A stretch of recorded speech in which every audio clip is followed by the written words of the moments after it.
How you doing, bro? What up, man? We finally got some new music, man. Yeah. And we got a project that a lot of people have been anticipating. And this, I mean, J. Cole dropped the off season.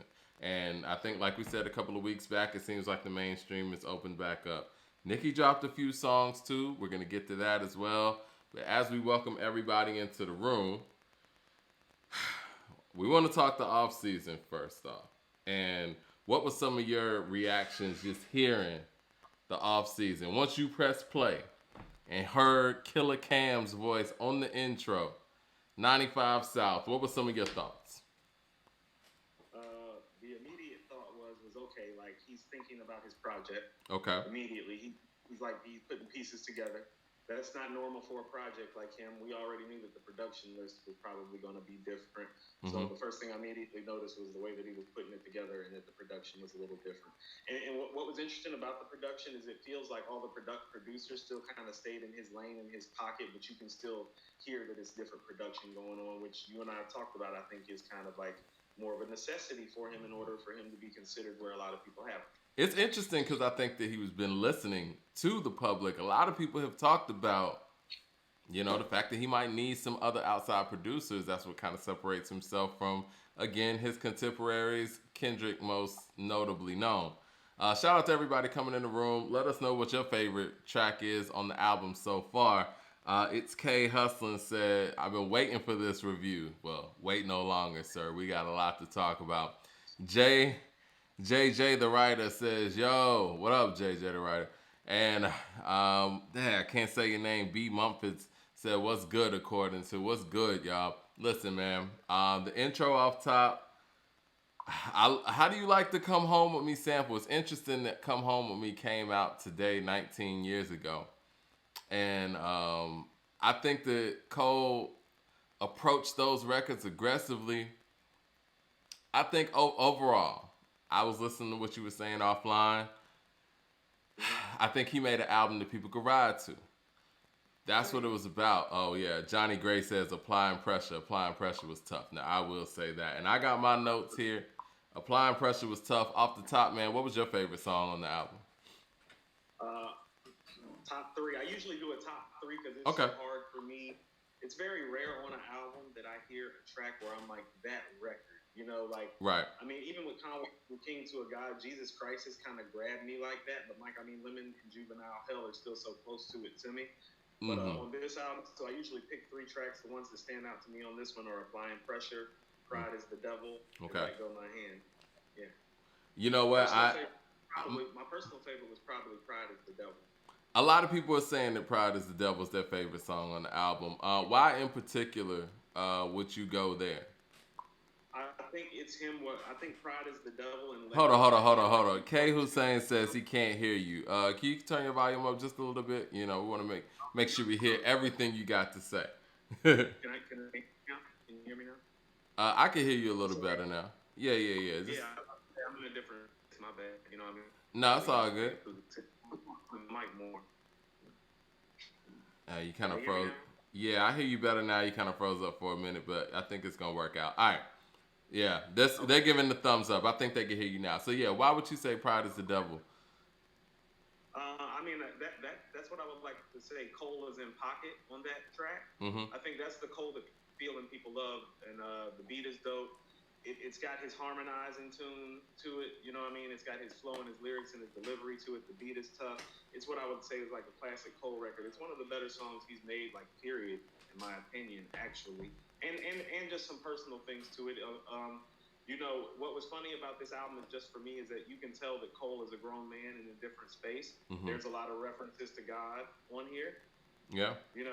So you can tell that there's been some spiritual growth that he speaks to on the album. Yeah. I see Hunger on the Hillside. I see Applying Pressure again. I see Pride is the Devil. I see 95 South. Me personally, to speak to that growth and like you were talking about, speaking about God and religion and things of that nature, I would have to say Let Go My Hand. He sounded very, very natural in there. I think we were kind of talking about his freestyle too. Well, at least I was. How natural he sounded on 93 to Infinity. It's like you can really tell the style and mood that certain people came up rhyming with, right? Like when you first learned how to rhyme, what were you rhyming to? What were the things that you were listening to when you, were putting together your style? And things that are in those veins just sound inherently natural. And for me, Let Go My Hand was that. He wasn't doing like the aggressive yelling, right? It was just him damn near talking, kind of on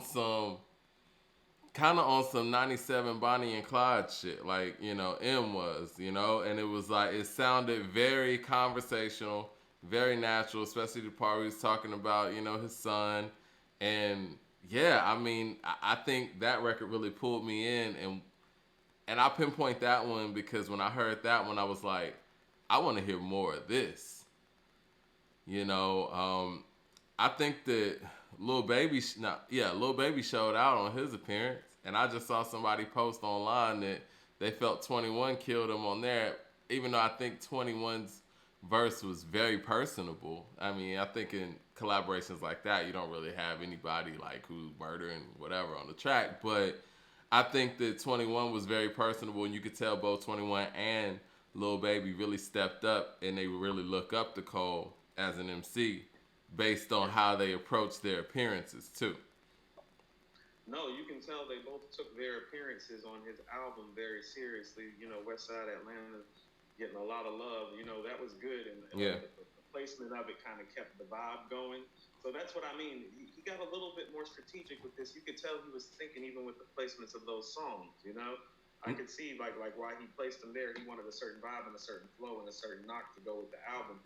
And it's like you said, Mike, and the other people were saying too. I think this is the first album. I mean, at least for me, this is the first album he made. Like I rode to it today. I rode to it today a few times. Yeah. And it's the first time. I mean, my problem with Forest Hills Drive, quite frankly, even though I found it to be a great album, is that I get tired of hearing it towards the end, even though the songs are great, because it's just not riding. It doesn't really like keep you going. This kind of kept you going until it was over, and I enjoyed it. Well, your prediction was, for everybody in the room, shout out to everybody in the room. People are naming their favorite songs. We're going to get to them. Your prediction earlier this week, or I think last week rather, was that this album is going to be better than Forest Hill Drive. Do you feel like Cole achieved that? No. Okay. No. I agree with you wholeheartedly. Yeah. And with that being said, and I would like to know everybody else's opinion in the room as well, as far as Forest Hill Drive goes. Was this album better than Forest Hill Drive? I'll talk to a few people today. My girl's a real huge Cole fan, and she really was cursing us out that one, episode where we were being truthful about Cole and his comparison to Kendrick, and she didn't seem to really love this record. Didn't? No. And I was talking to my guy Ron Vay offline. Shout out to Ron Vay. Hopefully he's able to chime in a little bit. I told him to chime in because he had some great things to say. He felt that this album had more of a mixtape feel where it was like things were thrown together. It felt incomplete. And not incomplete in the sense that it wasn't enough songs, but the fact that, we waited 3 years for this, he felt like there had to be something else to come along with this. And again, like we were talking offline, it's interesting that an album like Daytona can be 7 songs and be so complete. And an album with all these rhymes with 12 songs feel incomplete. And, I was at the barbershop today too, and, the people who had heard it, they weren't super enthusiastic about it. And I don't know what that says. And because I just don't know what it says. I don't know if that's one of those things where maybe it's the comfortability thing. And I know we not Cole for not having a lot of outside producers, but like you said, that actually made this one easier to ride to. But in turn, it also made him sound a little bit uncomfortable sometimes on the records. What do you think about that? It's a lot to unpack, I know. That's a lot to unpack. I think, like I told you, our offline conversation about this album, Mike, for me was probably our most fascinating because it's like I've known we've deferred on opinions before, But it wasn't just your opinions; it was the opinions of others that you shared with me. It's like I feel like I'm usually the one that's going and grabbing more opinions than you, and you're the one with the opinions on this one. And quite frankly, I'm a little surprised, and I've never been more intrigued about what our audience thinks about it. You know, maybe the truth is somewhere in the middle because I think this is a solid four, and I think you're thinking like, eh. I think the problem is the elite status of J. Cole, right? I think that when you're elite status, you have to have undeniable classic material. And I think that the fact that Cole is still null and void of that is the problem. Like, no one to sit there and tell you, well, I don't want to say no one. Most hip hop listeners will tell you that Kendrick's classics are undeniable. You know, it's not really debatable too much. You know, depending on your taste, even like it's not even debatable. And I mean, if you hold on, when you're saying not even debatable, I like specifically Good Kid, Mad City, and To Pimp a Butterfly is not debatable. It's not. You want to right, him as a classic or Section 80? You think that is debatable? To Pimp a Butterfly, Good Kid, Mad City is not debatable, not even in the slightest.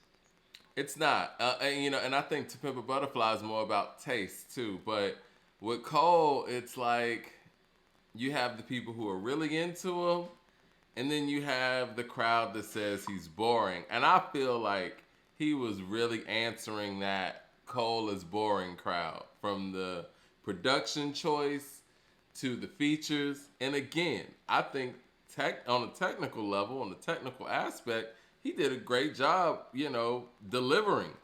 Flow wise, like you said, he kept the flow versatile. He had his stories.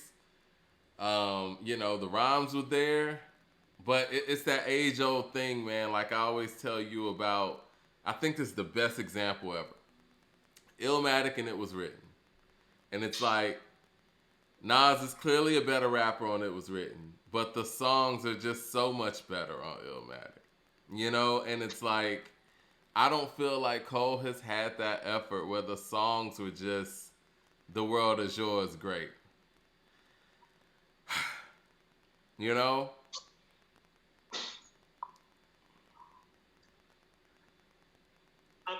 I mean, Mike, you just went The World Is Yours great.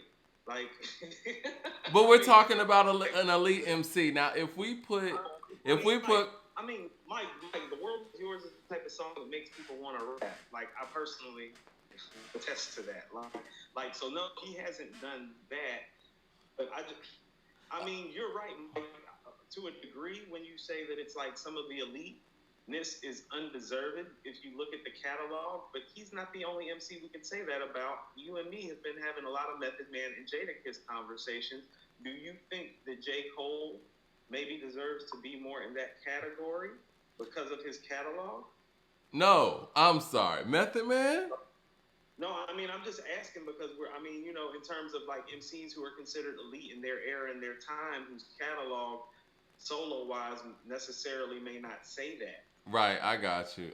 You know what? I think Jadakiss's longevity and his features have in a long scape, like as far as like longevity goes, have actually justified some of those conversations. Now, is Jadakiss top 5 dead or alive? No. You know what I'm saying? But is Jadakiss elite?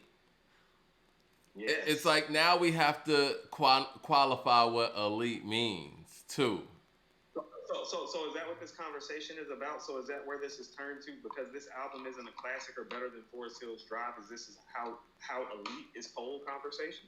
Marvin Odom says that J. Cole was worth the wait. So people are fulfilled by this. I think, but to answer your question, yes, I think that at this point in J. Cole's career, he mentioned the Mount Rushmore. I don't know if he was talking about Mount Rushmore of his generation, or Carolina, or just hip hop in general. But if we're talking Mount Rushmore conversations, then we're going to need seminal pieces of work that are undeniable seminal pieces of work. Like I was telling you offline, this is a good album. You can ride to it. But if we're sitting here putting this album up against From a King to a God, or Daytona, or shit, even Pray for Paris, it's like, come on, man. It's not there. Is this album better than Alfredo? Oh no! Oh God! No. That's what I'm saying. And for Alfredo. somebody who is an elite MC, The first 4 tracks on Alfredo are better than this entire project. that's what I'm saying. And for an elite MC, this should be nothing. You know what? J. Cole, I would love for him to do an album with Alchemist, It's man. not nothing. No. Hold on. When you say that, like, it's not nothing. MCing is very hard. It is. It's not nothing. It is. But I'm saying, when you're at an elite status, like, you know, we make basketball analogies all the time. For a Russell Westbrook, being the talent that he is, to put up certain numbers is routine for him because of his skill level. You know what, Mike? You're absolutely right. But also, too, I hate to say this because I love Westbrook, because I love the way that he plays. A lot of those numbers be empty calories because they don't equate to victories, conference finals appearances, championship appearances, and most importantly, championships. I mean, there's a lot of factors there. I mean, a lot of this is hypothetical, but I believe if you put Westbrook in a certain situation, he'll win a championship. But Mike, he spent the first 8 years of his career with one of the 10 greatest players of all time, and if KD's not top 10, he's about to soon be like he did have a chance. Like, he should. I mean, Mike, I hate to go this far off. Like, he literally, if he would have passed the ball to Kevin Durant like 5 times a game, more every game, every season they played, they'd probably have a couple rings. I agree. This is a whole different conversation, but yeah, you get what I'm saying. But let's stay on Cole, because here's my take on the album. Mm-hmm. Although I find it to be a more enjoyable listen than Forest Hill Drive, although not better, because like January 28th, like, that's better than everything on here. Yeah, I agree. Pretty much. It is, like, because I would put our 2 favorite tracks like right under January 28th. So the start of Forest Hills Drive is better than anything on here. This is more of an enjoyable ride than a listen. But I will say this: I found myself realizing this about Cole, maybe, and this maybe may lie with why you're not his biggest fan, or maybe why you didn't enjoy this project as much as I did. He's not as entertaining as his contemporaries that are elite like him. He doesn't hit home runs either. He's not. Like he's not as entertaining as Kendrick or Pusha T or Conway. And so, can we unpack why that is? Is a lot of, because first of all, 2 of the guys are reformed drug dealers, so the subject matter is just going to be more exciting. I guess the other guy is just inherently wildly versatile, exciting. So it's like, when you're talking about T elite, it's like, I still think that he's elite. But this also goes back to what I was saying when we were talking, when Machine dropped his album. It's like, Mike, I told you I could see myself at the end of the year, the end of my top 10 being like Kendrick Lamar, Pusha T, Conway the Machine, 8, 9, 10, like all time. And so Cole's not that, but that doesn't mean that he's not elite. Chuck Porter asked us a good question. He said, is this the best album of 2021 so far? He's like, Alfredo, Pray for Paris, and King to God with 2020. We're talking about a new year. Well, we know that would... Do you think it's better than the album that Conway just put out? I found Conway's performance on the mic to be better. I knew you were going to ask that, so I think the mic performance was better, even though Cole did perform. I think Conway's just in a zone, dude. His zone, even on there, wasn't even up to par with what happened on From King to a God. But I do think the music consistently from beginning to end is better than Conway's album. Yeah. But I don't think highlights are as high necessarily. You know what I'm saying? That's the problem too. And that's one of my takeaways from the album is there aren't really many super highlights. It's like, it's consistent, and consistency is good. But it's like, it's not that home run out there. And for me, the home run was, Let Go My Hand, personally. I was about to say, okay, so I guess that would be the thing with this album. I don't see any home runs. I see 3 triples: Applying Pressure, Pride is the Devil, Let Go My Hand. And when I hear Cole too, and not to interrupt you, and someone mentioned this in the comments, it said Cole's mainstream hip-hop and Conway and Gibbs are underground hip-hop. Yes, but... when I hear Cole sonically, he sounds underground. He's just mainstream by proxy. You know what I'm saying? he didn't do anything to be a mainstream artist but sign the Rock Nation. Sonically, he didn't do anything to be a mainstream artist. Like, what is his radio record? Mike, I'm gonna tell you right now. I already know when this is over. This is the part of the show we're gonna chop up. Is J. Cole mainstream by proxy? Very insightful. He is. I mean, when I hear this, man, I'm hearing an underground you know what I mean? An underground artist. Aesthetic. In terms of when you hear him rap, you hear underground aesthetic as an MC. Yeah, and when he does have radio songs, like they just mentioned in the chat, Workout. Perfect Smile came to mind. Nobody's Yeah. perfect. Those don't sound like, mainstream. No, I think they're good songs. I think they're good songs. I'm not knocking them, but they don't sound like I'm trying to make a hit record. You know what I mean? Like they sound like B-side radio records. They're not, and I hate to go back, but the first one that came to mind was like In the Club or something. Like it's not that. Like it's not. Or even this conversation is so funny. Like it's so funny how like I don't know if I've ever seen a mainstream artist with this type of cult following have this many different moods and vibes and ideas about where he's placed. You know what I mean? Yeah. I really do. I find it's almost baffling to me. Because let's keep it real. When you mainstream, unless your name's Eminem in hip-hop, it's about the hits. I think Kendrick and Cole changed that. But Humble's a hit. Humble's a hit. It's what it is. Hold on. So here's what. Okay, so let's. Loyalty is a hit. How would you classify Nas? Nas got hits, man. Nas got If I Ruled the World. He got I Can. I think Nas is a transcendent MC for his era, and the fact that he was so transcendent in a big part of New York hip hop, he got pulled into the mainstream anyway, and he was a big part of some big records. But he's not a maker per se. You know how I feel about him. Go, but not a big hit maker. Okay, that's fine. But he made street hits, did he not? Oh God, I mean, and Cole doesn't have that. I don't know a rapper with more. Actually, it's exactly. I think he's the greatest. Yes, yeah. And so Cole doesn't have street hits. So that's what I mean. So I feel like he's almost suffering from the fact that it's like his life almost hasn't been exciting enough. Do you get what I'm saying when I'm saying that? That's what I mean when it's like it's baffling to me, because it's like when you listen to him, no, he has everything that you want in MC. He does everything that you want a great MC to do. He was on time with the production. This album was enjoyable. So why isn't everybody talking about it like it's, great? I think people are, but I think that at this point, for somebody who is at elite status, we are looking for a great all-time album. You know what I'm saying? Like there's a different standard. I think Jay said this once, that his albums get measured by what he's done and where people place him. You're not measuring them by, he could put together an album that's just based on what he's put out is middle of the road. But if you place that against a middle of the road artist, it's a very good album.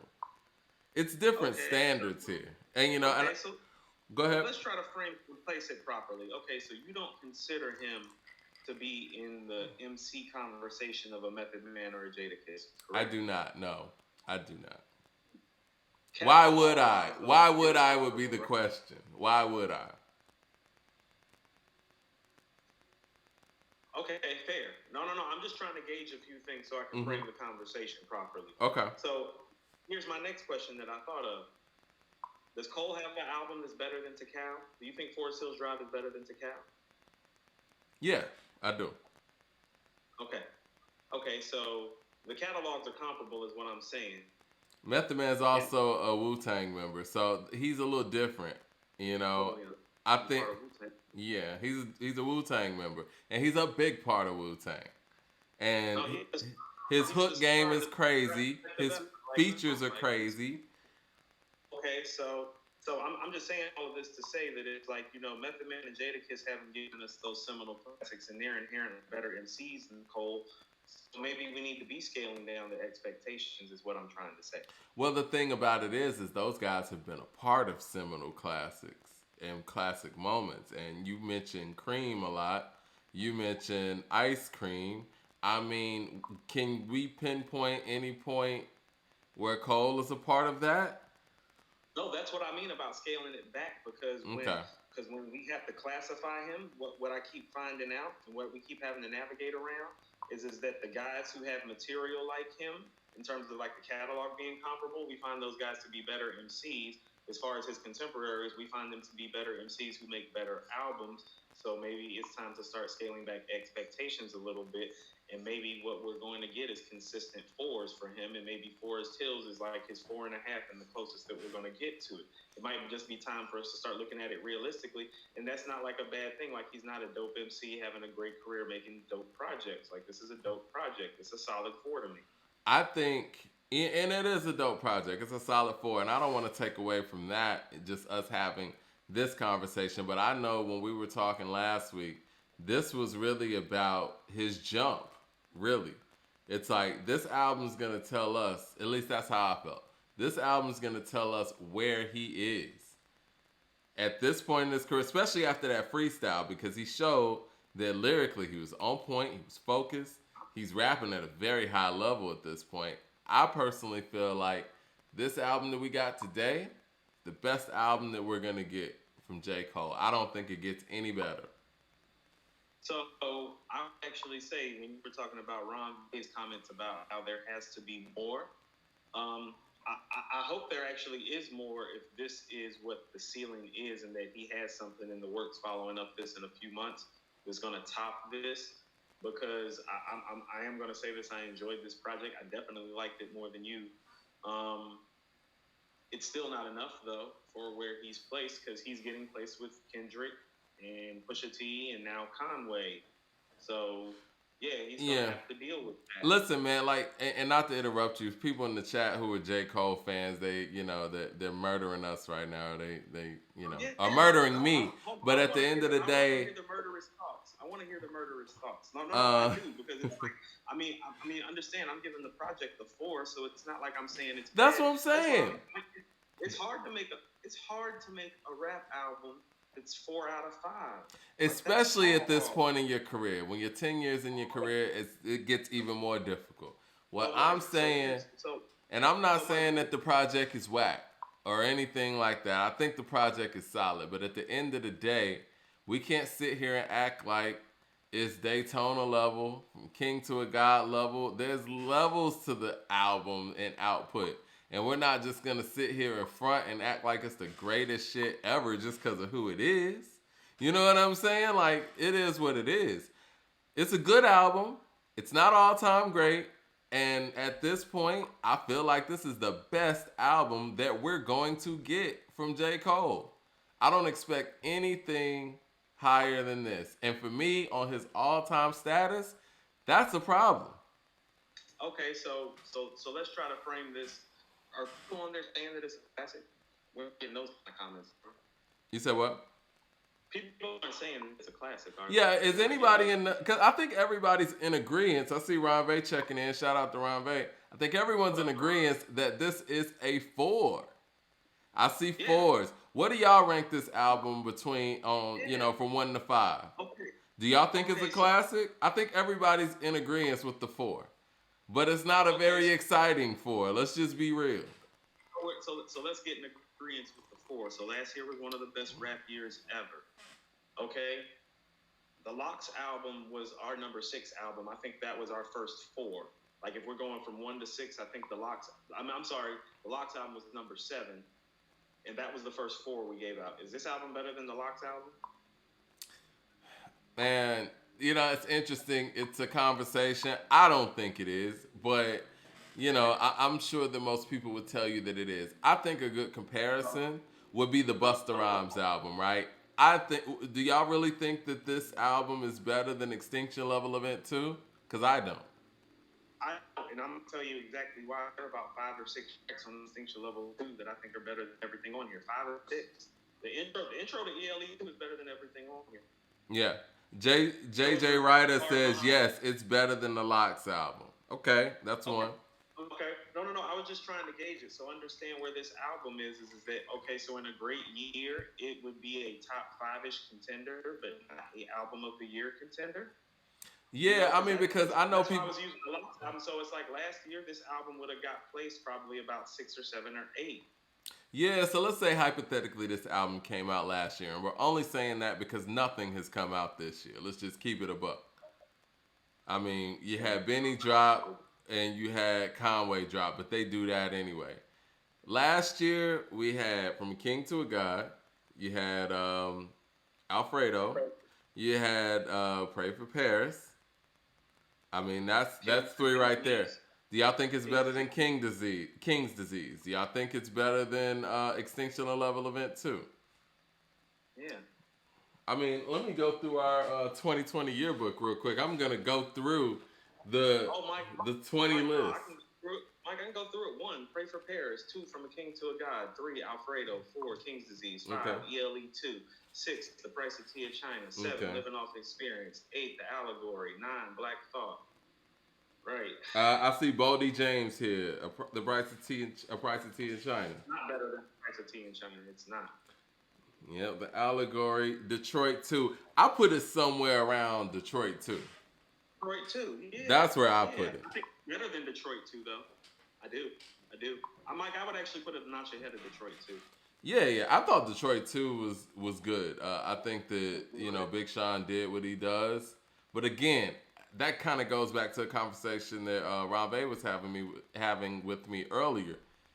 A lot of artists have found their identities in this mainstream or underground or whatever. I still don't feel like J. Cole has really found comfortability in his identity as a mainstream artist.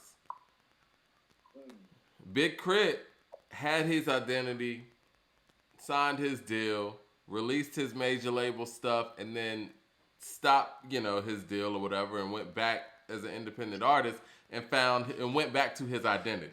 You know what I'm saying? Big Sean, for what it's worth, whether people love Big Sean's music or not, I think Big Sean's always had his identity. You know what you're gonna get from Big Sean. You know what you're gonna get from Schoolboy Q. I don't feel like J. Cole, he doesn't sound comfortable on a lot of these records, and it doesn't mean that it's whack. It just sounds like he's trying to please people who say the naysayers. You can hear it even on Applying Pressure. Like, he's concerned with the naysayers. Kendrick doesn't have to make records like that. He doesn't have to make records telling you, yo, you thought this and that, blah, blah, blah. He doesn't. I mean, catalog speak. Catalog speak. That's why I was like, really, it took Conway making the records that he made for me to really get off my position, Mike, because it's like, it's hard to make a classic rap album. He has multiples. That's like having championship rings. Just like it's hard to win a championship ring, it's hard to make a classic rap album. That's a trophy. Like, you put that on the mantle and on the wall, that hangs forever. Mm-hmm. It's hard. It's hard. Yeah. I think that it's an identity thing, and I don't know if I think Cole knows what his identity is. Mike, I don't want to cut you off, but we got to get to it. Then, what is his identity? I think his identity is more of an underground. I think he wishes he could make the records that Royce makes, the albums that Royce makes. But I find it that when you brought up Royce. Royce is heavy with his content. He doesn't reach for radio. He's very, lyrical and, his very sound production. I think that's the stuff he's comfortable with, but him being placed in this mainstream elite status and always being paired up with Kendrick, I think, and Drake as well, I think he feels the need to have to make hits. Like, I've always felt like, we always end up talking about Andre 3000 on the show. I always felt like Andre wishes he had the freedom that CeeLo has, where people aren't questioning CeeLo about Goody Mob. He can go out there and make records with, Danger Mouse, Jazzy Faye, whatever. CeeLo can do anything he wants, do solo stuff. But I think that when you have these expectations, and it makes it different for you. You're not musically free, and I don't think that Cole operates like he's musically free. I could be wrong, but a lot of these records he sounds uncomfortable on. What And do you want to hear him do? I want to hear him do what he wants to do. I know that sounds Yeah, okay. vague, but I'm saying like you can always tell. And back to Andre, it's like I can tell when Andre really wants to be on a record. Like that Farnsworth Bentley record, everybody, he wanted to be on that record. Walk It Out, he didn't really want to. Like you can hear when guys really want to do something. And I could hear on this album the few songs that I felt like he really sounded comfortable on applying pressure. Like I said, Pride is the Devil. Let Go of My Hand. He really wanted to do those records. Okay, so I think once again, so here's what I'm going to go back to. The average rapper usually in their album for about 3 to 5 songs. Like that's what I said. Like, Oh, you were breaking up. Say that again. You were breaking up. I was about to say, like, he's impacted on about 3 to 5 songs where you're like, oh, that's Cole. That's typical for most good rap albums. Most good rap albums usually find your artist that you like in their pocket really cold about 3 to 5 songs. Right. The really great ones give to you more. The all-time great ones give you classic material with it. That's why I talk about, well, maybe it might be time to change the expectations a little bit and stop expecting 5-star stuff when we've been getting 3.5-star stuff mostly. Yeah. With some 4 and some 4.5 sprinkled in. But with those changed expectations, we have to change where this person's placed too. I mean, but here's the thing, Mike. Okay, so like if his next 2 projects are 4s too, like he's a Hall of Fame MC still. He'll have 3 4s and a 4.5. Like that's hard to do. So, all right, let's talk about somebody like a T.I. Where does he? Carolina bias? Am I defending him too much? Where is he at in relation to a person like a T.I.? Oh, he's not Tip. He's not Tip. So T.I.'s A-list, or is T.I. high B?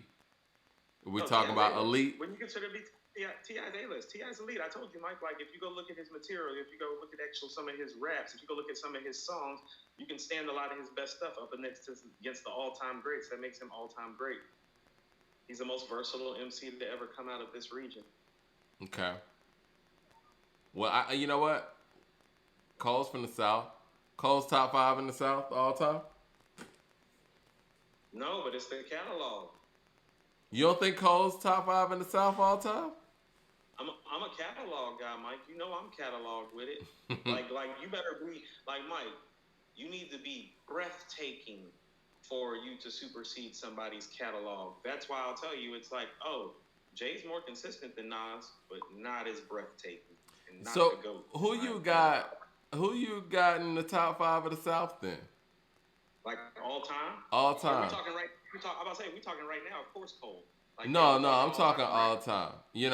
We're talking about somebody in the chat said who's 5 that's better than Cole in the South. I know you got this one ready to go. I mean, well, I'm taking Scarface at number 1. Okay, Scarface. As the rest of you should. Taking Tip. T.I. I'm gonna take 3 Stacks and Big Boy. 3 Stacks and right Big Boy. Mike. I mean, Mike, where you want me to go? You want me to go CeeLo? You want me to go Bun B? You get what I'm saying? You want me to go 8 Ball? You want me to go MJG? Whoa, you think 8 Ball? You think 8 Ball or MJG are better than Cole? 8 Ball and MJG are better than Cole. I'm fucking around. I'm just speaking about the depth of quality of MCs. But I mean, he'd be 5-ish. Okay, I could give him. So what about Lil Wayne though? What about Lil Wayne? But that's exactly what I was about to say, Mike. Okay. How can you put Cole in there when Wayne's right there? Like most people have Wayne higher than I do, but even I'm going to respect Wayne's spit game and catalog enough to know like Wayne catalog better than Cole's catalog. Like Wayne's 3 best albums are better than Cole's 3 best albums, aren't they? I think so. Rondé says the 2 and 3 are better than Cole's best shit. Rambe says Andre, CeeLo, Face, Tip, Big Boy, Bun B. See? Show of Dame Oh my says God. Big Boy, Bun B, 8 Ball, and MJG. Bruh, what?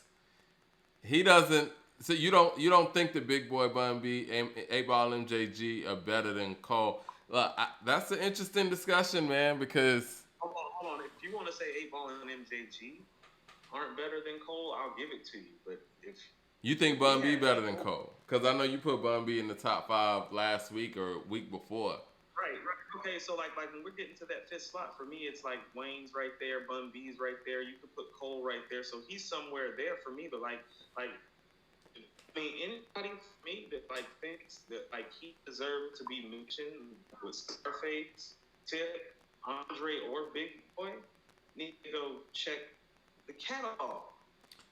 I don't think Cole is better than Wayne. And you know me, I'm not a huge Wayne proponent like that. I can't Okay, make the argument based on the catalog, the longevity, um, the versatility. It's very hard to make that argument because Wait, hold on. What's better, the Carter 2 or Forest Hills? I think the Carter too, in my opinion. So do I. Yeah, So do I. yeah. Yeah. And so And you want to know why? It's more exciting. He's exciting. Wayne's exciting. it is. You know, hip hop is an energy thing, man. And you know, not to get too philosophical about it and its origins and its roots, but hip hop is an energy thing, man. It's about beats and rhymes. Beats with energy, man. Like, you know, 2 turntables and a mic. And you gotta rock that shit. And yeah, you know, that's important. Mike, what did God say? When I'm writing, I'm trapped in between the lines. I escape when I finish the rhyme. I got soul. It's a soul thing. And I ain't saying Cole ain't got soul or anything, but yeah, you're right. Those excitement is a big part. And people could call Nas. I heard somebody call Nas boring, right? But even in, go ahead. I didn't mean to cut you off. Maybe it's that he's not feeling himself enough. Because you want to know why I love Wayne on Carter 2? I love the way he's feeling himself on the Carter 2. You can tell that he's walking it and feeling it.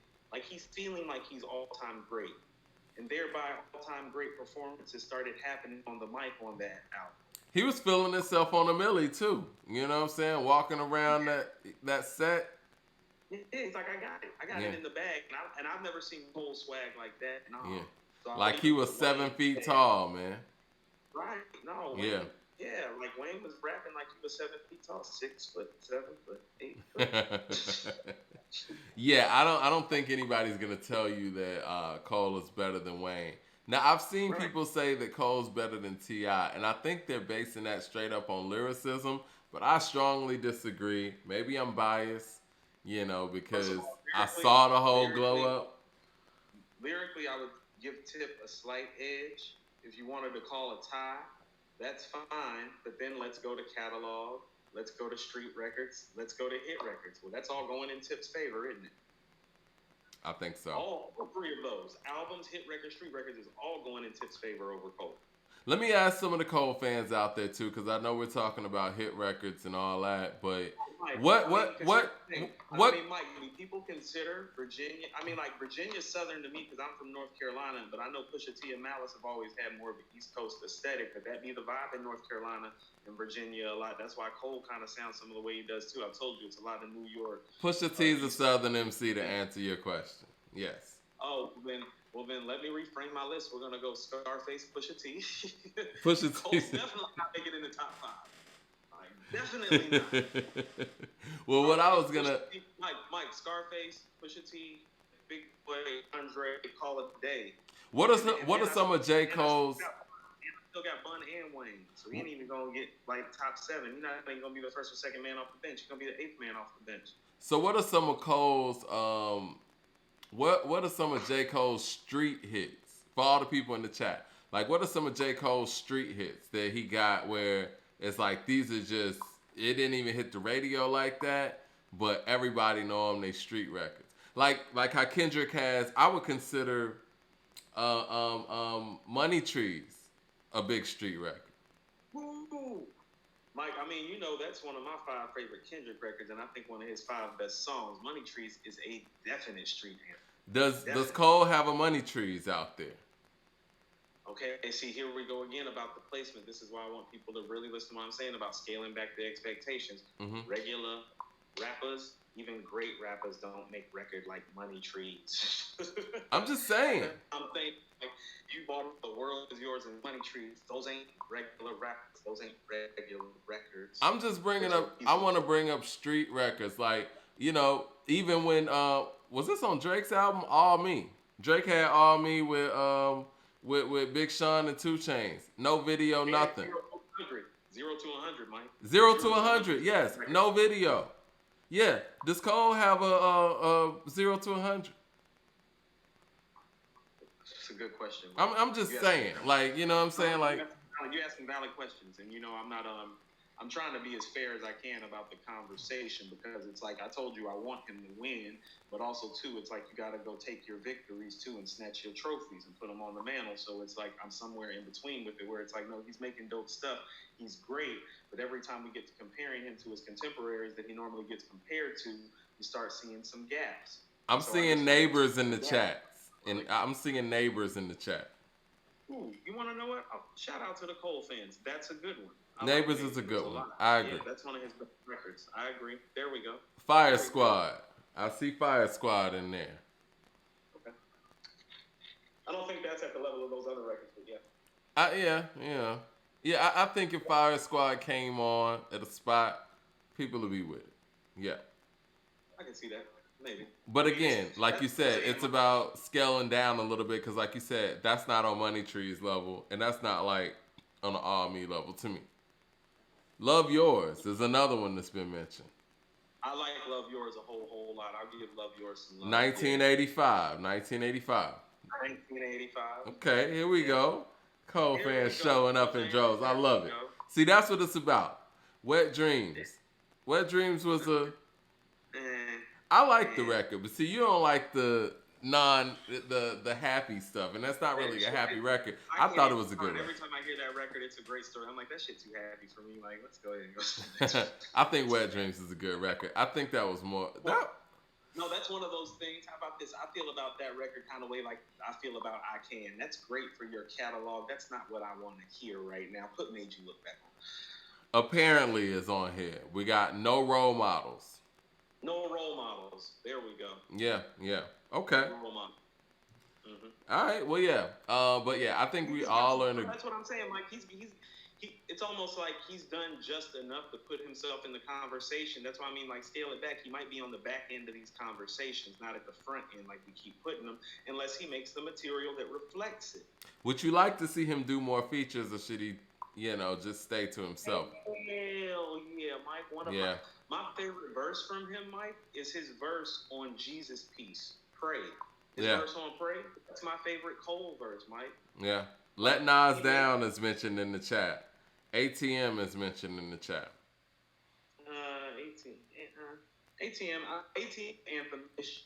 It's anthem-ish, Yeah. It's got some stuff like to have nothing to go off of. It's just like, so let's just do this right quick. Mm-hmm. Start naming Kendrick Street records and see how it sounds next to those J. Cole records. You feel what I'm saying? I'm thinking like Rigor Mortis and stuff, man. Money Tree, Real, Compton, Backseat Freestyle, How Much a Dollar Cost, All Right, These Walls, Hood Politics, Duckworth, Hood Politics, DNA, Element, Feel, like Mike, like it's not the same. It's just not the same. We talking about some really, really good to great records. We talking about some shit. It's like you start thinking about how great that record is when I start listening to those Kendrick records. It almost makes you think like, oh, hold on, I want to hear that. JJ, the writer, says overrated as Kendrick again. He thinks Kendrick Lamar is overrated and thinks that we overrate Kendrick. We've rated him. No, I have him rated where he deserves to be rated. When you make 2 classic albums and you have 2 other classics that are borderline classics that a lot of people consider to be classic, no. That's top 10-ish type stuff unless you got other How many guys walking around like that once again? And you Well, rap your like ass off walking around. too. That's the other part Right. of it too. Cause let's just keep it a Right. buck. If Kendrick was in a cipher or in a circle with a lot of these guys, pretty much most of these guys, he could possibly out rap everybody in that circle, especially on a mainstream level. And Yeah, easily. I think Ron Bay said this in the text we were talking offline earlier. He said J. Cole is elite when it comes to current mainstream guys. But when you talking about guys who are putting out records now, on the underground level, whatever, like a King Los, Royce, or Black Thought, who aren't as mainstream, I'll put it that way. Is he a better lyricist than any of those three? Better stop that. Better stop that. Exactly. You just asked a better lyricist than Black Thought.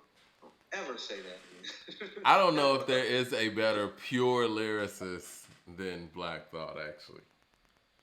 I mean, Mike, at this point, isn't it a fair assessment to say he's the best pure lyricist ever, even past Rakim and Nas, just pure lyrical performance? Mm, I'm a big I'm a big proponent to say that Rakim is the greatest lyricist I've ever heard, and Nas right there. Right, but they are not doing composition. They just don't compose on the mic like Thought does in terms of the technical elements. Still, they both left that element such a long time ago. I just feel like, have we heard Black Thought tell the stories that Nas is able to tell, like a buck 50 Oh or no! something? Oh no! Yeah, Oh no! No! No! No! I didn't say that. That's why I'm just talking about the lyrical aspect of it. If you want to start bringing the storytelling and song making and structure into it, we're then great. different. Slide Okay, them yeah, out. I got you. Yeah. So if you just Right. talk about picking up a mic and just going for it, I don't think there's Right. anybody that can out rap Black Thought Right. at this It's point. like And you okay, know so what? I it's will like give this, it. Mike. And a lot of our fans might think I'm bugging. I would say King Los is very impressive in that light too. I would say that Mickey Fax and guys like that are very impressive in that light. But see, Black Thought has given us songs like You Got Me, which kind of separates him in that way too. Where it's like he has the whole Roots catalog on top of the fact that he's 50 years old and a beast on the mic. So I kind of look at him different in that way. You kind of should. Yeah. Kind of should. Different. And Kinda for all should. these years, who my favorite was? I don't want to say out of that camp, but just the Soul Aquarius crew and everything around that. Mos Def was the guy to me, man. Like, Mos Def was just so naturally fucking skilled. Like, dude was Right. rapping like he was talking to you, and it just was flowing out, and it was just coming, and it was coming in themes too. And so all these years, man, it was like Black Thought was always this ill, but I was always so captivated by Mos Def's approach, and I think that man, you know what I really wish, and not to go too far off subject, and somebody mentioned Common as well. I really wish, and as much as I love B, I wish that Kanye and Mos Def would have happened instead of Common and Kanye. You're just saying that because of how you feel about Common right now. You really don't mean that. No, I truly mean that. I really do. I really wish we could have gotten Kanye to produce a whole Mos Def album right after they did 2 Words. Because 2 Words was fucking to this day, it's my favorite Kanye West song. I would have liked to see Mos Def take the kind of Nas Illmatic approach. I think he's one of those guys that could have gotten the vibes and the feels together to do something like that. So I would have liked to hear a project with about 4 or 5 super producers from Mos. I think he's one of the type of MCs that would have executed it at a very high level had he been put in the room the way the Illmatic situation happened that we read. I think he could have excelled in that too. But I think him and Kanye have underrated chemistry that I don't think was even really tapped into to its fullest, because they have very similar personalities. They're very wacky individuals. You know what I mean? But but it's different for Ye working with Common. That's his idol, Mike. I mean, Jay and Nas are his idols, but his first idol is Common. So to be sitting down making beats for the guy that everybody in your city, including you, looked up to, that's a different vibe and creates a different feel and energy. Yeah. You hear that on beat. You had never heard, knew Common was from Chicago. Ye bought it back out. That was for the city. Yeah. That was for the Ye put me together for Common to remind motherfuckers that he was from Chi-Town. And to remind who was from Chi-Town because he wouldn't have had to. Because that was for both of them. That was a reminder for both of them. That was a reminder for after Electric Circus, like he said, took them out of space. The niggas thought they lost me. I'm back like a chiropractic D-boy of survival rap. Saint 94, Joe, we can't go back. Yeah, they both had something to prove. Mike, the corner.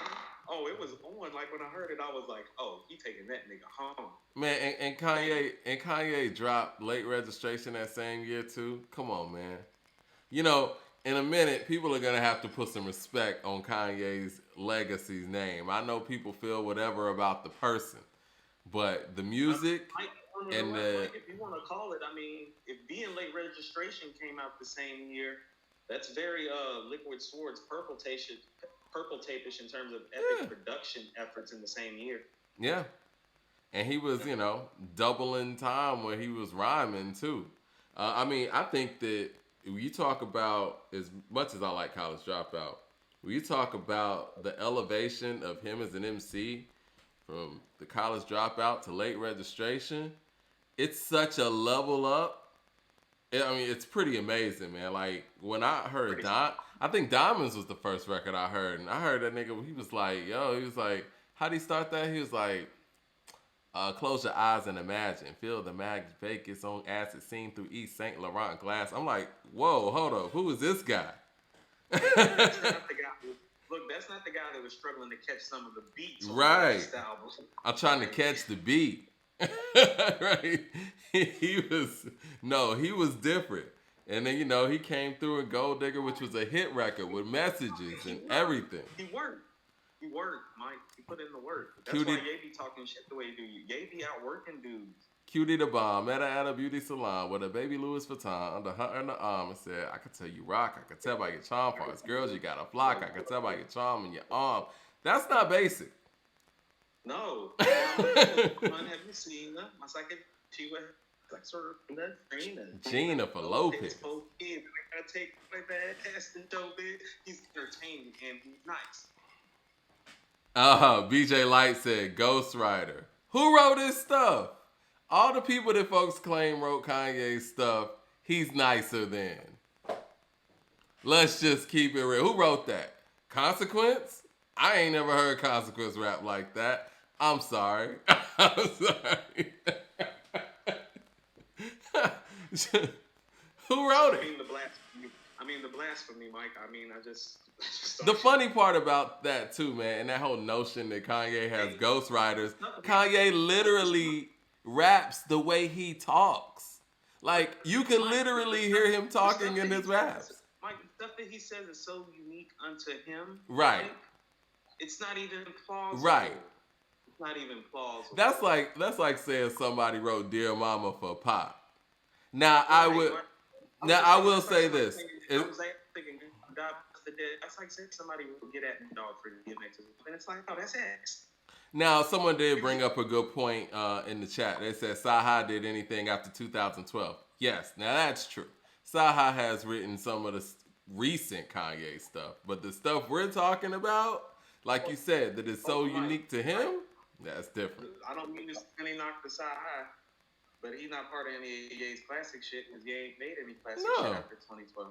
All right, then. Okay. Well, yeah, I don't think he wrote anything on My Beautiful Dark Twisted Fantasy either, even though he's on that record. And I think that's one of Kanye's best lyrical performances as well.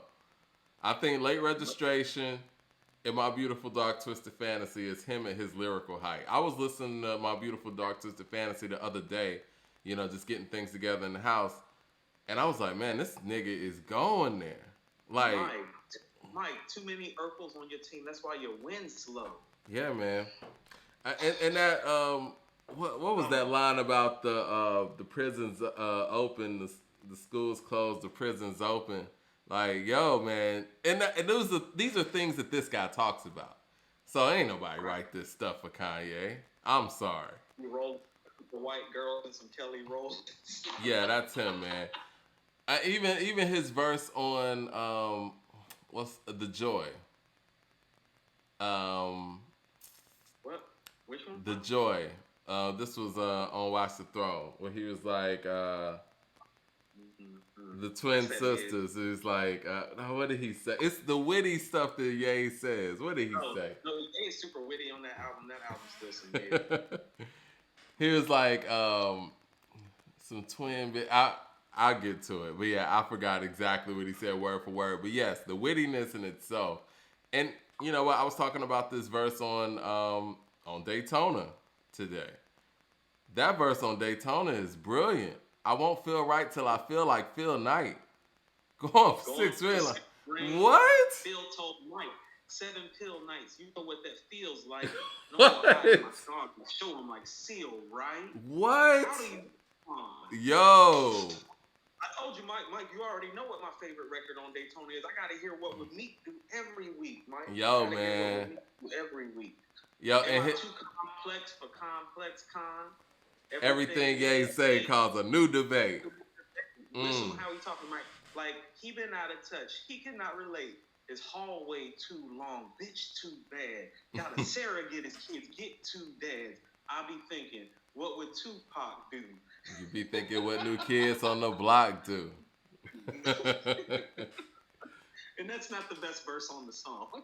Yo, man, that line, especially after his Yeezy empire has done what it's done and has surpassed the Jordan empire financially in many ways, for him to say, "I won't feel right till I feel like Phil Knight," what? Man, but see, the funny thing is though, man. Phil told Mike. Man, look, that's crazy. Listen, so listen. Hold on. So how about this? So let's just go to that bar in that verse and bring it back to Cole. You can hear Ye's approach to the game in that verse. Has Cole ever approached the game that way? Someone brought up something great in the chat, and I think you can appreciate this. Is Ross top 5 in the South? See, now we're and I conveniently forgot him and left him off. And you know how I feel about. I know how you feel about Ross. That's what I'm saying, Mike. So do I think Cole is a better MC than Ross? Yes. Break those albums and those songs out again? Because, Mike, I mean... I'm not putting Cole ahead of Ross. Ever. Mike, I mean, how many dudes from the South got more street bangers than Ross? Yeah, let's talk street bangers. Does Cole have a BMF?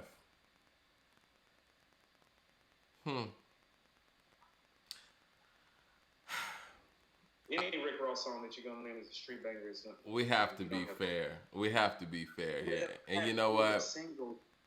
He doesn't have any of the singles either. Mike, we need to do a top 10 MCs that came out of the South list. Yeah. You know what? And you know me. Thinking about like, no, because here's what I mean about scaling back the expectations. If you're gonna start, I think people are listening to J. Cole rap. Mm-hmm. That's great, and so he can probably out rap almost all of these guys that I named inherently, with the exception of Andre and maybe T.I. But that doesn't mean that he's better in the bigger scheme of things, because when you're in this music industry, what do? You record music, you make albums, and you are judged by that material. And so your skills only take you but so far when your contemporaries are making better records than you. Listen, man, Rick Ross is definitely top 5 in the South, in my opinion. You know how much I love Big Boy? I would have to take Big Boy out of it before I would take Ross out of it. I have to be fair. The catalog's too stupid, Mike.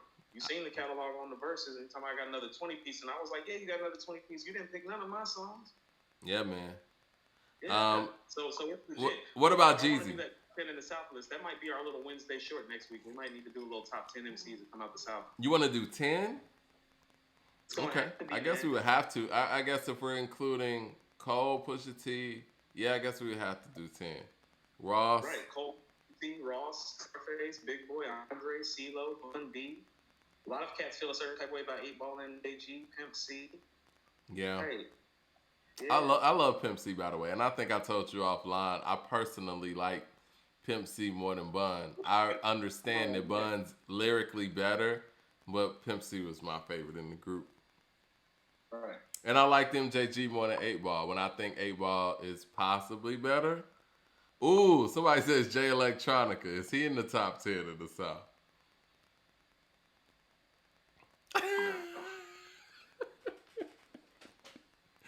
No. Why? Jay Electronica nice though. With what material? Who said He that? got an album? Hold on, what'd you say? He has a album? Yeah, he got an That's album. great. That's great. He has a album. Yeah, Okay. he got an album. Scarface is He got- definitely number one. I think Scarface earns that number one spot. But you know what, man? I think Ross is higher than a lot of people may think he is. Because like you said, in that versus situation, This shit. in that versus situation, he had another 20 piece for somebody else.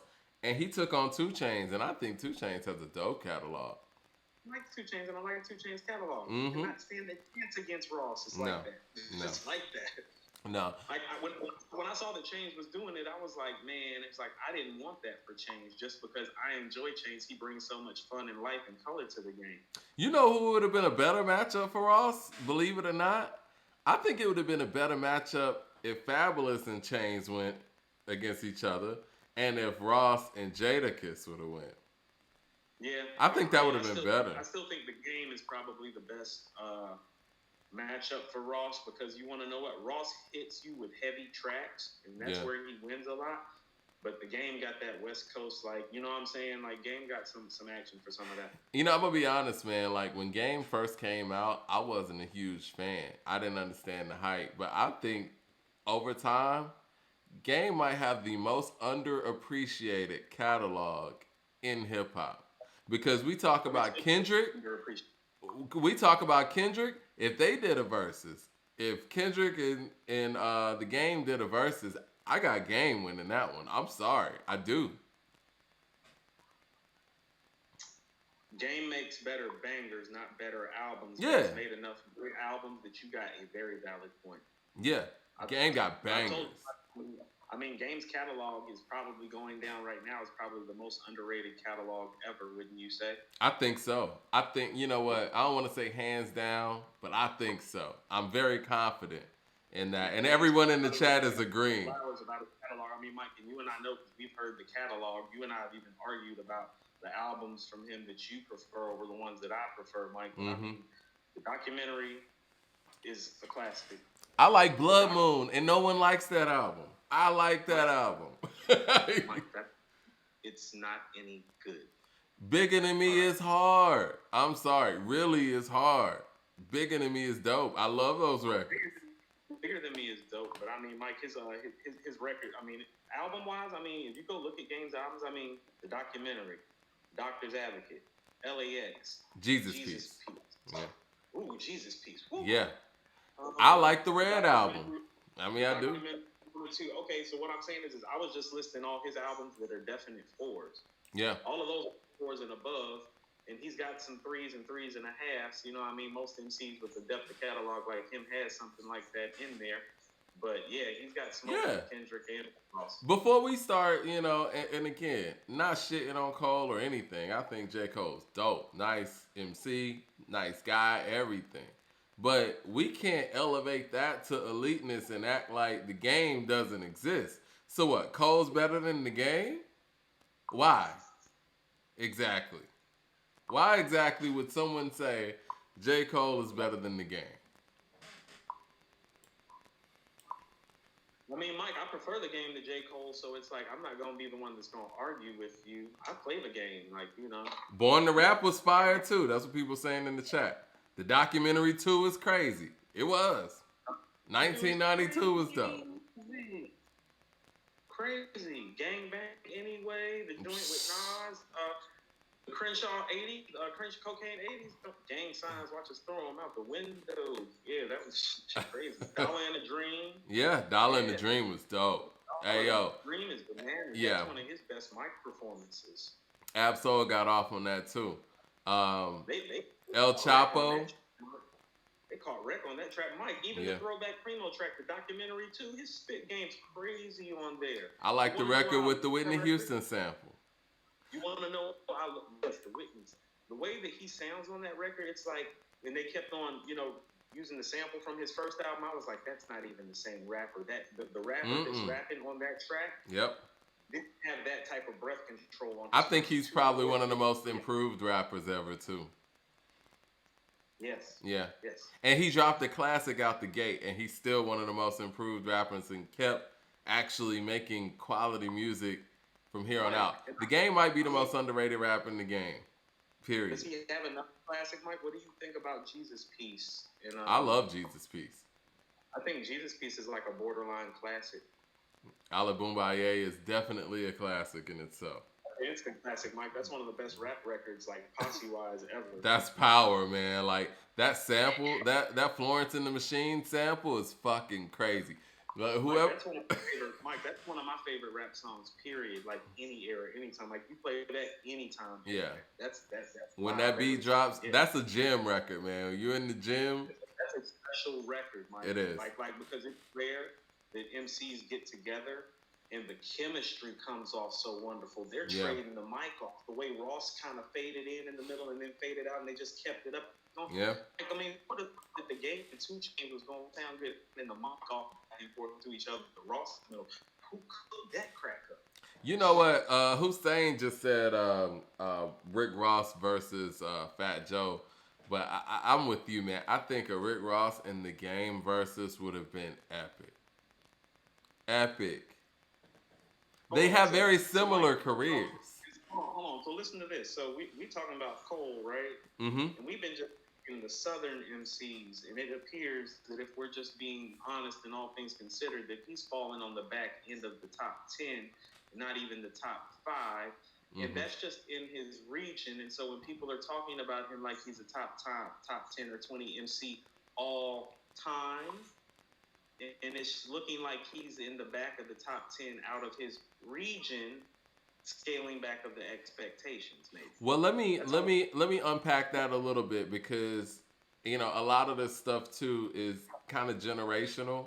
So let's dial back on that Southern top whatever, and let's just say we're not gonna consider 8 Ball, MJG. We're not gonna consider Big Boy for the discussion. Let's just say because of lack of solo material, we're not gonna consider Andre either, right? So are we just picking solo? Yeah, let's say we're picking solo artists. Even with that, we got Face, you got Tip, you got Wayne, you got Ross, you got Push. That's 5, right there. I think Bun B can fall in there. He has a very substantial solo catalog, but that's up for debate. Whatever. So hold on, right there. Are we considering Bun B's UGK contributions? Yeah. That, I mean, just like we would do Method Man and consider his Wu-Tang contributions. Yes. Then still Cole's gonna still come in 7th. Then. Yeah. But see, if we're doing a whole top 10 of all of it, I mean, we're gonna have to consider Dre, Big Boy, and CeeLo and guys like that, so that pushes it further. And Pimp C.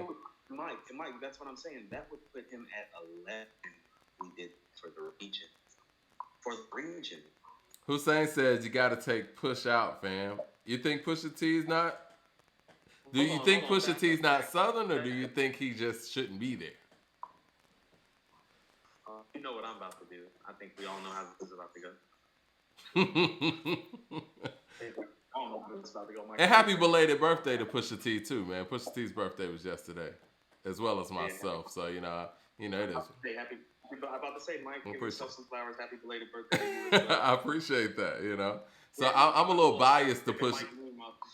I'm a little biased to Pusha T because we have the same exact birthday. So I might not be the best person to ask, but I will tell you this: Daytona.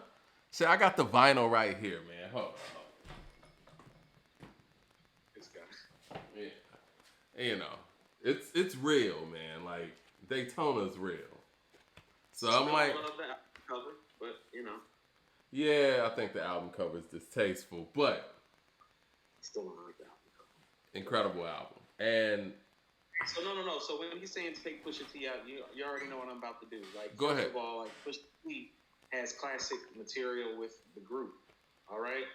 Hell Hath No Fury is a hip hop classic, and Till the Casket Drops and Lord William are great albums. Mm-hmm. He has classic material in Daytona, and he has other great albums, most notably My Name Is My Name. Okay. And Darkest Till Dawn is a really good project too. Okay. So Cole has none of that. That's why I was saying if we include the group stuff, it's like Push is definitely getting in, Mike. I mean, well, Hussein says he hasn't done enough as a solo act. He has 8 songs and not gonna make the cut. Devon Green says Push is dope, but he don't make the list. See, my only problem is we don't apply this to Andre 3000, and that's why I am so hard pressed on that. For whatever reason, that stuff doesn't apply to Andre. And Pusha does have a solo catalog. Like I'm about to say, this is what I'm trying to tell y'all is that Pusha's solo catalog's better than Cole. Cole don't got nothing fucking with Daytona. Daytona and Forest Hill Drive is not a competition. And like we said earlier, Daytona's only 7 songs long. Show me 7 songs on Forest Hills better than those 7. Show them to me. I mean, even with the album today, had 12 songs. Mike, if you know is better than everything on Forest Hills. Everything. Yeah. So is Hard Piano. What are y'all sipping on? But you know what? I think that's up for debate because that's where people are placing Cole. No, I'm just saying. That's why it's important to let's break down the songs. Like, where are the street records? You know what I'm saying? Like, that's... And this is what I mean. When are you ever feeling yourself on a certain level would be my thing with Cole, because it's like, I'm going to say this again. When Kendrick was at his peak and everybody thought Kendrick was like literally the greatest lyricist since Nas, Pusha T went bar for bar for him on a track on his album. That's true. On his album. On his album. Cole ever do something like that? Nostalgia is sick. Nostalgia is sick. Sick. Yeah. And I think a lot of people forget about Not Making of a Murderer, the song with Jay. Drug Dealers Anonymous. Drug Dealers Anonymous, which was a good song, but again, going back and forth with Jay. This guy goes back and forth with the Griselda guys all the time. Does he not? Yeah. I think it could be said even before they got on their run. I think Pusha T was a big pace setter for where the game's gone. I mean, Benny said it on Plugs too. He shouted out Push. Yeah. He's like, yeah. They know. He's on all those projects. Right, Mike. Freddie, all that. Yeah. Mike, look, I've never seen somebody be so great everywhere and nobody talk about it. Mike, he's on Jesus Piece, Name Me King. Like, he's everywhere, Mike. Yeah, he's everywhere. Murdering people stuff. Mike, on Trap or Die 2, Illin. Like, he be everywhere, Mike. Over the last 20 years, he's been everywhere. Can I say the Illin bar before we get out of here? Go ahead. Tell Hova don't pass the crown so soon. Unless you got a crown for every writer in the room. It's too many spirits on these ghost written tunes, so you can't crown an add to your seance the room. And it made me think about Infrared, man. We were talking about Infrared today too. And you know what? We talked about this last week or the week before when we were talking about the heat of the battle. That shit matters. We have to give Pusha T all-time credit for slaughtering the biggest artist in the game. It's not easy. That's not easy. I want y'all to understand, Pusha deserves to be closer to face than he does, like, in the back of the top 10, definitely in the top 5. That's what I'm saying. Like, y'all tripping. Like, y'all been paying attention. He silenced Drake for a whole month. Drake didn't do any post on social media for a whole month. Great music then. Drake hasn't made great music since then. Nobody's talked about that. Since that happened, he hasn't made great music. Yeah. Hello. Yeah. We can't act like the story of Adidon didn't hurt Drake. Mike, Pusha T's done top 10 all-time MC things. Him being a top 10 MC in the South is not a question. He's definite top 5. Yeah. Especially if we're talking solo and guys like Andre and CeeLo and Big Boy are getting pushed to the back. Yeah. He's got solo material and he doesn't have anything better than Push solo-wise. Since we've started talking about, these conversations, and, the internet has really made a lot of these conversations a lot more in depth, and, a lot more, you just go a little bit more into detail about them, and they give them more meat. I have really started to believe or put more weight on how much the battle really matters when we talk about these conversations. That shit matters. It really does.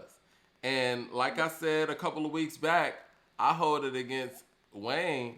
The fact that he never responded to Push, I got to give Push points for taking out the biggest artist that was in the game. Because he easily could have got radio silenced or whatever.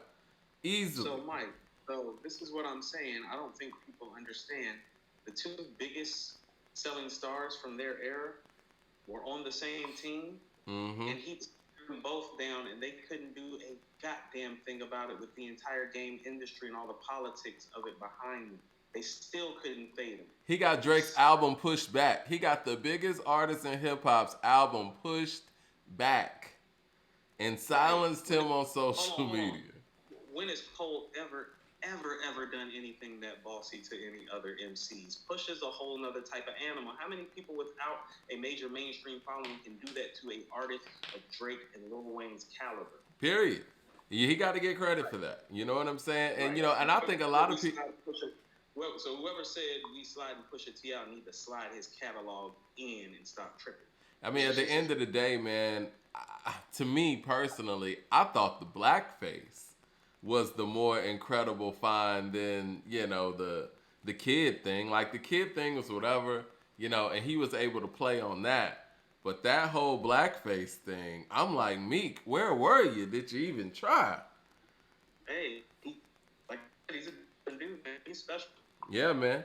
And it was Surgical Summer, too. I feel like he could have kept going. They threw up the white flag. Drake is still hurt behind that shit. He still talks about it. He's sitting there talking with LeBron James and them about it. Hurt, man. Because he caught a body. Caught a body, man. And it was going to go further. But again, they threw the white flag. I'm saying. It was like, no. But like, that's what I was expressing. Like, oh, you started with him. He's not going to let up. I watched him run on Wayne for 10 years. That's why Wayne didn't do nothing. Because Wayne realized after a while, it's like, oh, this dude's never going to stop. I really can't say anything because if I keep talking, he going to keep going. Well, you remember when he jumped on that Maybach Music and Ross took him off because Drake was on the next song and the verse got leaked and he went at him again. I mean, who do you think got that verse taken off? I'm just saying. No. Like, that's what I mean. Push is a real smart dude. He knows that that's going to circulate. That enhances his legend and his power. Yeah. And it enhances the legend. He does it on purpose. Like, I'm such a threat to these dudes that the way that I talk on the records gets me taken off the records, and the whole industry knows that I got these guys shook like that. Mm-hmm. So instead of actually responding, because he's good for sneak this and all that, Drake that is, instead of responding, you get this guy's verse taken off of different projects. You don't want that smoke. I mean, Scorpion was a double album. He didn't talk about him at all. Silenced. I don't think I've ever seen someone that big just get silenced in a back and forth.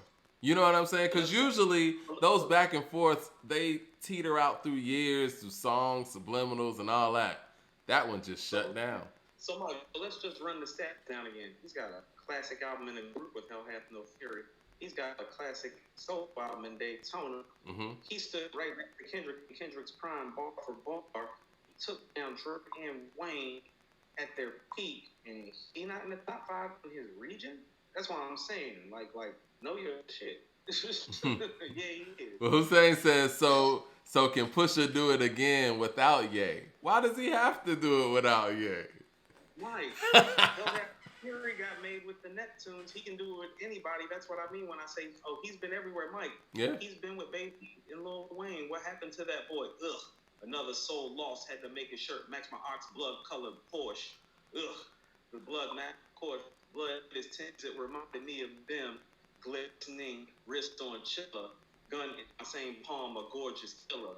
I I put put this this on on my. my Lord. My niece was 4 when she felt chinchilla. Like, Mike, that was old. He was sitting like that 15, 20 years ago.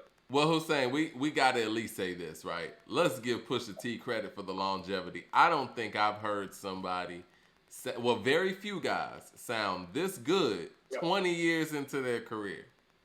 And I think I made a Mike, comment about the locks with that, like Jada Mike. Styles, those guys. But yeah, a lot of guys lose a lot at that point. And to sound this good and this new and fresh 20 years in, we got to give Pusha credit for that. Mike, and it's looking more like 22. I told you, like Clip's first album when they were called The Full Eclipse, that came out in like 1998, 1999, Mike. This is true. This is true. My name is my name is a very quality album. My name. Push, Nostalgia. Mm-hmm. Who am I? Yeah. Yeah. Yeah. Yeah. No, That was a build up to Daytona. And you know what? And just to answer that, Pusha says he's gonna have the album of 2021 also. So we got to be on the lookout for that. Stick with that. And you know what? And I can't wait until we review that. Our review and reaction to Pusha's new album, I am looking forward to that. Because we ain't going to hold no punches.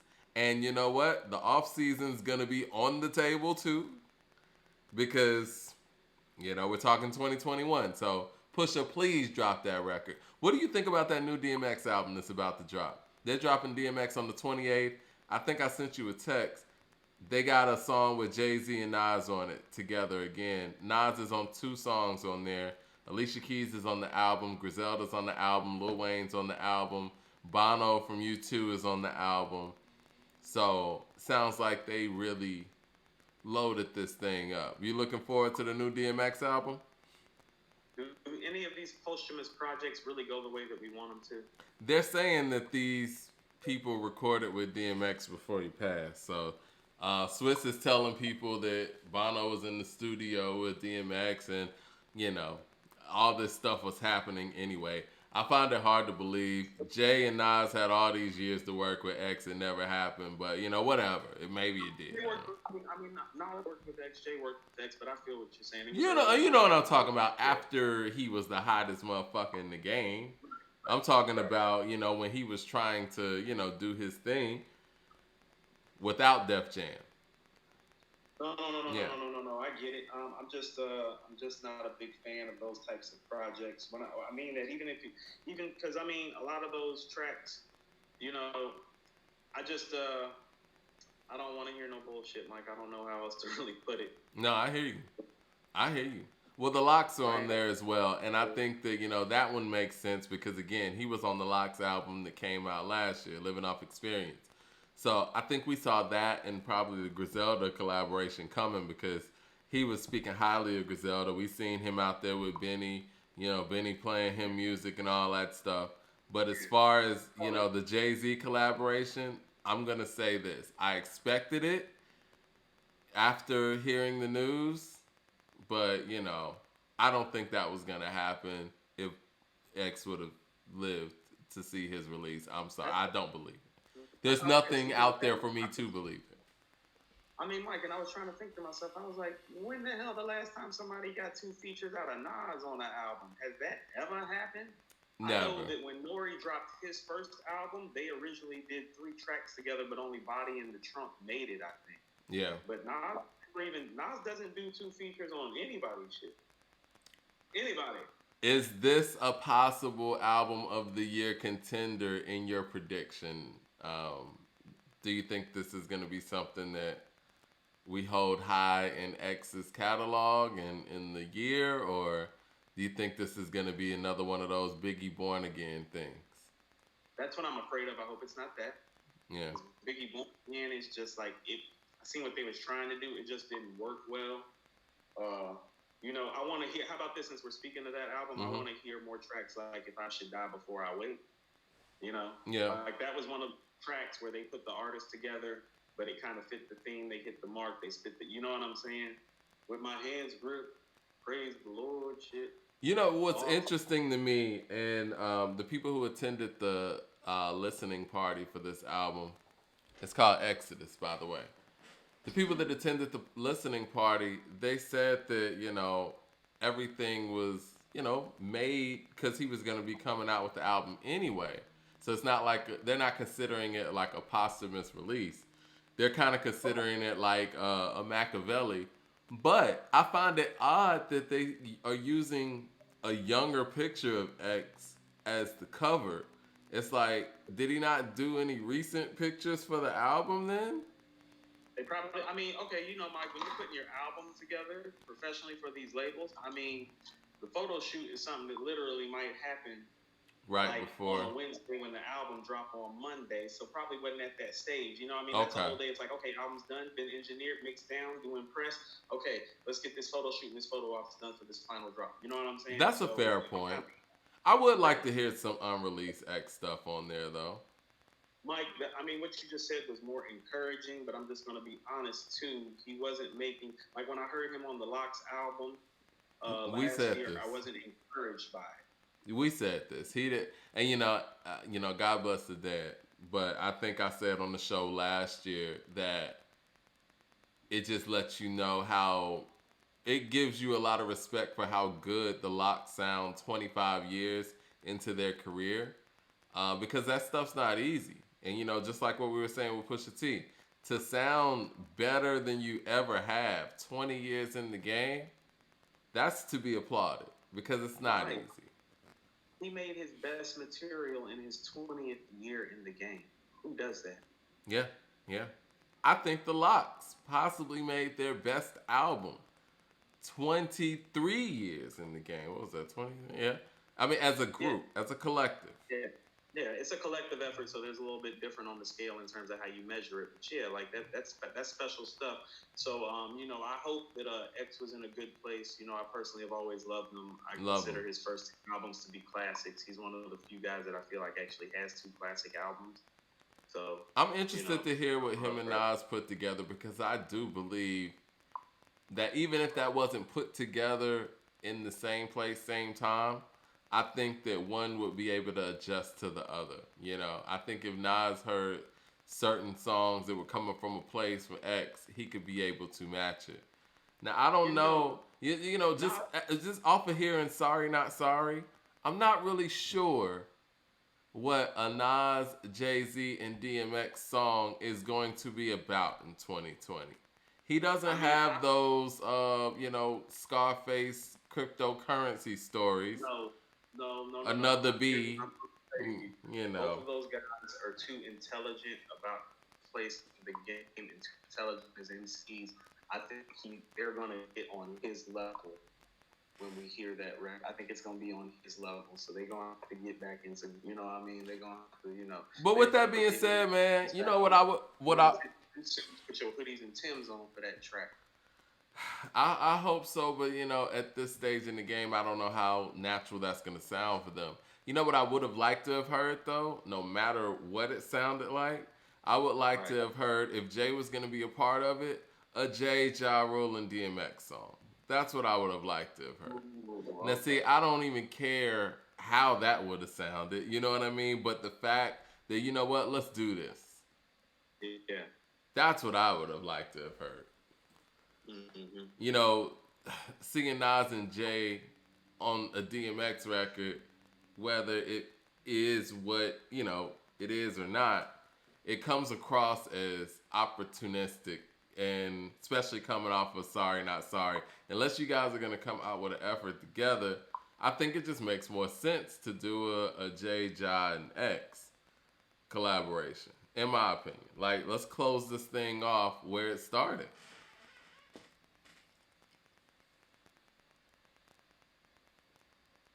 Hello? You there? But you know what? I think we already, hour